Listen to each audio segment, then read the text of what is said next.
आप सभी को मेरा नमस्कार। आज की वीडियो यण संधि से संबंधित है। इससे पहले कई वीडियो में हम दीर्घ संधि, गुण संधि और वृद्धि संधि का अध्ययन कर चुके हैं।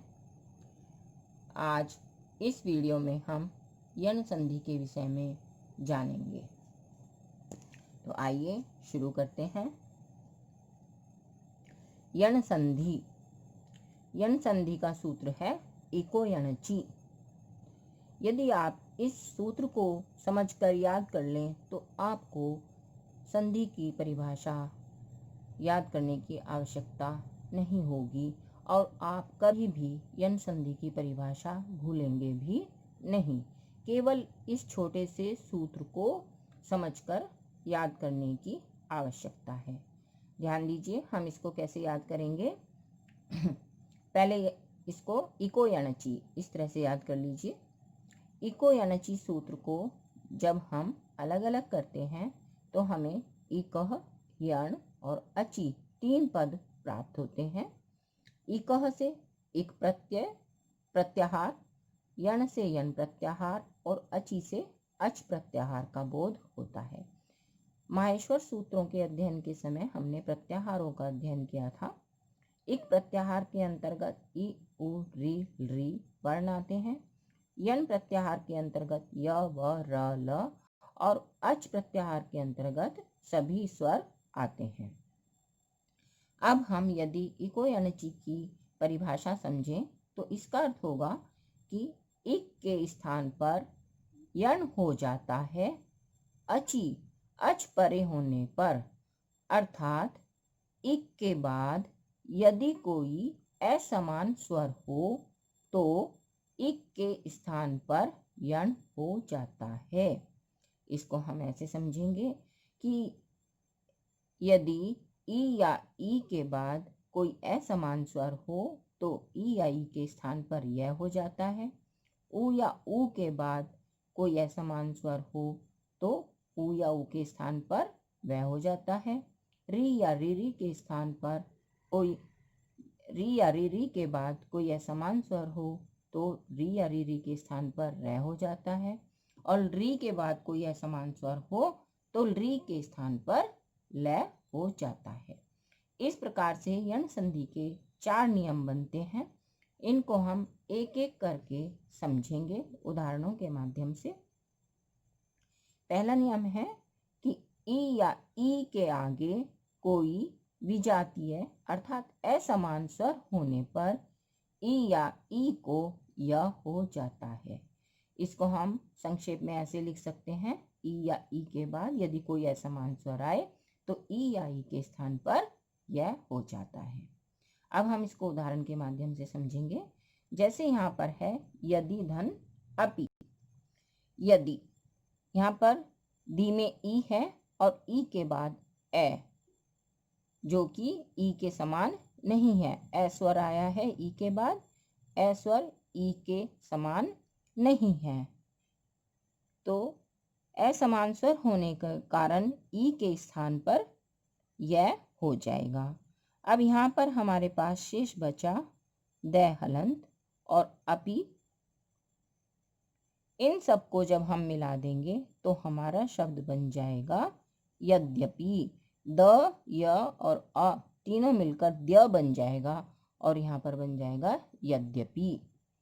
इसी प्रकार प्रतिधन एक, यहाँ पर ती में ई है, ई के बाद ए स्वर है जो कि ई के समान नहीं है, इसलिए ई के स्थान पर यह हो जाएगा और यहाँ पर तय हलंत बचेगा एक। अब इन सबको मिला देंगे तो हमारा शब्द बनेगा प्रत्येक। देखिए त स्वर रहित है और यह ए में मिल जाएगा प्रत्येक। इस प्रकार से शब्द बन जाएगा। अति धन आचार, यहाँ पर ती में ई है और ई के बाद आ असमान स्वर है तो ई के स्थान पर यह हो जाएगा।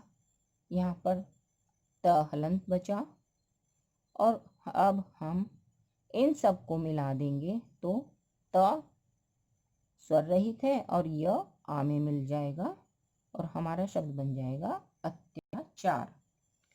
इसी प्रकार यहाँ नी धन ऊन, नी में ई है और उसके बाद असमान स्वर ऊ होने के कारण ई के स्थान पर यह हो जाता है। नी, यहाँ पर नी में से ई निकल गया तो न हलंत बचा और ऊन, इन सबको हम मिला देंगे, न या ऊ में मिल जाएगा न्यून। इसी प्रकार प्रतिधन उत्तर, ती में ई है, ई के बाद ऊ असमान स्वर होने के कारण ई के स्थान पर य हो जाएगा, त हलंत बचा। अब इन सब को मिला दीजिए, त हलंत है या ऊ में मिल जाएगा और शब्द बनेगा प्रत्युत्तर। इसी प्रकार नदी धन अर्पण, यहाँ पर नदी में दीर्घ ई है और इसके बाद असमान स्वर होने के कारण ई के स्थान पर य हो जाएगा, द हलंत शेष बचेगा और इधर है अर्पण। इन सबको मिला दीजिए, द य और अ मिलकर द्य बन जाएगा और हमारा शब्द बनेगा नद्यर्पण। दूसरा नियम है ऊ या ऊ के आगे कोई असमान स्वर होने पर ऊ या ऊ को व हो जाता है। ऊ या ऊ के बाद यदि कोई असमान स्वर आए तो ऊ या ऊ के स्थान पर व हो जाता है। जैसे सुधन आगत, सु में ऊ है और ऊ के बाद आगत में आ असमान स्वर होने के कारण ऊ के स्थान पर व हो जाएगा। स हलंत और आगत, इन सब को मिलाकर बन जाएगा, व आ में मिल जाएगा स्वागत। इसी प्रकार अनुधन एशन, अनु में न में ऊ है और ऊ के बाद ए असमान स्वर होने के कारण ऊ के स्थान पर व हो जाएगा, न हलंत एशन। अब इनको मिला दीजिए, न हलंत है व ए में मिल जाएगा और हमारा शब्द बनेगा अन्वेषण।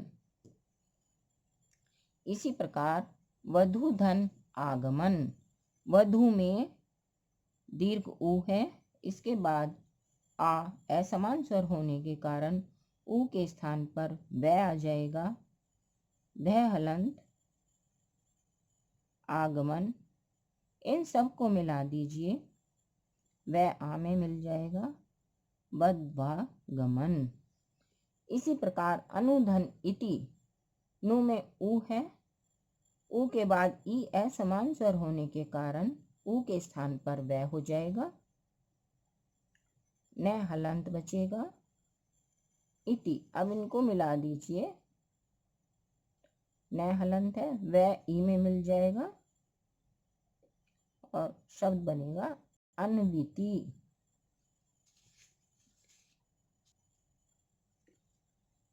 यण संधि का तीसरा नियम है री या रीरी के आगे किसी विजातीय अर्थात असमान स्वर के आने पर री या रीरी को र हो जाता है। री या रीरी के बाद कोई असमान स्वर आए तो री या रीरी के स्थान पर र हो जाता है। जैसे पितृधन आज्ञा, यहाँ पर री है और इसके बाद असमान स्वर आ है जो कि री के समान नहीं है, तो री के स्थान पर र हो जाएगा। यहाँ पर तय हलंत और आज्ञा, इनको मिला दीजिए, तय र और आ, तय र मिलकर त्र और आ मिल जाएगा, त्रा बन जाएगा पित्राज्ञा। इसी प्रकार मातृधन अनुमति, यहाँ पर री है और इसके बाद असमान स्वर होने के कारण री के स्थान पर र हो जाएगा।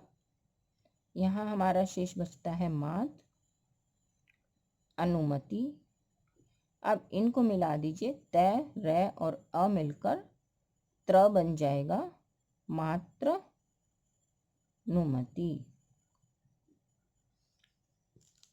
पितृधन उपदेश, पितृ में री है, री के बाद उ असमान स्वर है, तो री के स्थान पर रे हो जाएगा। यहाँ पर हमारा बचता है तय हलंत उपदेश, और इन सब को मिला दीजिए। तय रे और उ मिलकर त्रु बन जाएगा और शब्द बन जाएगा पितृपदेश। यन संधि का चौथा नियम है री के आगे किसी भी जातीय स्वर के आने पर री को लय हो जाता है। री के बाद कोई असमान स्वर आए तो री के स्थान पर लय हो जाता है। जैसे री धन आकृति, यहाँ पर री है और उसके बाद आ असमान स्वर है, तो री के स्थान पर लय हो जाएगा और आकृति शेष है, लय आकृति में मिल जाएगा और हमारा रूप बन जाएगा यह लाकृति। इसी प्रकार री धन आकार, यहाँ पर री के बाद आ असमान स्वर होने के कारण री के स्थान पर लय हो जाएगा और लय आकार में मिलकर लाकार है शब्द बन जाएगा। इस प्रकार से यह हमारी यण संधि पूरी होती है। आशा है आपको यण संधि अच्छी तरह समझ आ गई होगी। आप इसकी परिभाषा को रटिए मत, इको यणची सूत्र याद कर लीजिए, उसको समझ लीजिए, आपको कोई समस्या नहीं होगी। अगली वीडियो में हम मिलते हैं अयादी संधि के साथ। धन्यवाद।